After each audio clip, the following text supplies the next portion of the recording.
Hello guys, আজকে আমরা ইফতারি ব্লগের জন্য ইফতার করতে যাচ্ছি। তাই আমি আর আমার হোস্টেলমেট বের হয়ে পড়েছি। আমরা রিক্সা দিয়ে যতটুকু ঢং করা যায় করতে করতে বাসায় চলে গেলাম।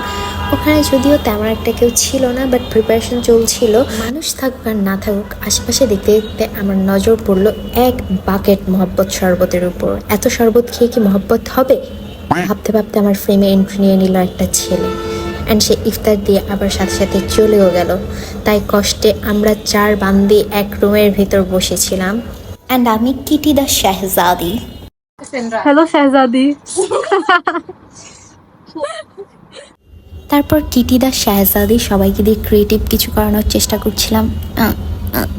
মিলছে না, বাট মেলানোর চেষ্টা করছিলাম। যাই হোক, ভিডিও হোক আর না হোক, ছবিটা আমি খুব ভালো মতো তুলে দিয়েছি সবাইকে।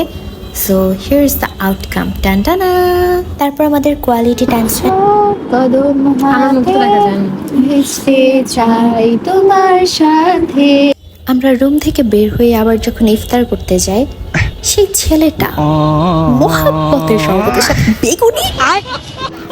মোহাব্বতের শরবতের সাথে বেগুনির কম্বিনেশন নিতে না পারায় পাগল হয়ে রাস্তায় বের হয়ে পড়ি আমি। তারপর পাগলের মতো মাঠ ঘাট পথ সব ঘুরে বেড়াই, উড়ে বেড়াই, ওড়না উড়াচ্ছিলাম, চুল উড়াচ্ছিলাম, নিজেকে রিফ্রেশ করছিলাম।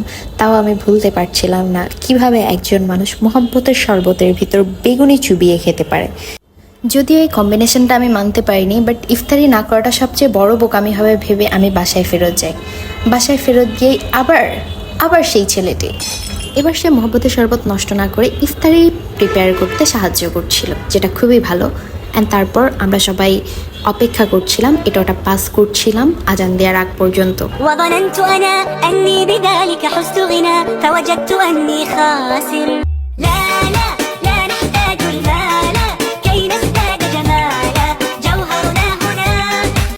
সুন্দর মেয়েটা এক বাটি চকলেট নিয়ে বসে আছে, আর এইদিকে সেই ছেলেটা মহব্বতের শরবতের সাথে বেগুনি মেশানোতে লজ্জিত হয়ে নিজের মুখ লুকাচ্ছে।